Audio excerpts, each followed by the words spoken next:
హైదరాబాద్ లో ఉపేసం పార్టీ కార్యకర్తలతో కలిసి చిక్కడపల్లిలో ప్రచారం నిర్వహించారు. ఇంటింటికి వెళ్లి తనకు ఓటేయాలని అభ్యర్థించారు.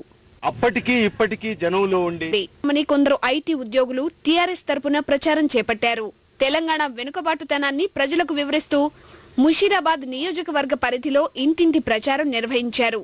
ఉప ఎన్నికల్లో తెలంగాణ వాదాన్ని గెలిపిస్తేనే రానున్న రోజుల్లో అన్ని ప్రధాన రాజకీయ పార్టీలు ప్రత్యేక రాష్ట్ర ఏర్పాటుకు అనుకూలంగా ఉంటాయని వారు ఓటర్లకు వివరిస్తున్నారు. ఇప్పుడు ప్రజలు ఇవ్వబోయేది తీర్పు అనేది ఇంకా 5 నెలల్లో మిగతా రాజకీయ పార్టీలు, ఇప్పుడు అధికారంలో ఉన్న కాంగ్రెస్ పార్టీ కానీ మిగతా అన్ని రాజకీయ పక్షాలు వాళ్ళ నిర్ణయాల్లో తీసుకునే కీలకమైన మార్పులకు ఇది కేంద్ర బిందువు కాబోతుంది. అసలు ఈ తెలంగాణ సమస్య ఎప్పటి నుండి ఉన్నది, అసలు ఇవన్నీ చరిత్ర అనేది ప్రజలకు కొంచెమైనా తెలియాల్సిన అవసరం ఉంది. దాని గురించి అవగాహన పెంచాలి అనే ఉద్దేశంతో మేము ఈ చిన్న ప్రయత్నం అనేది మేము చేస్తున్నాం.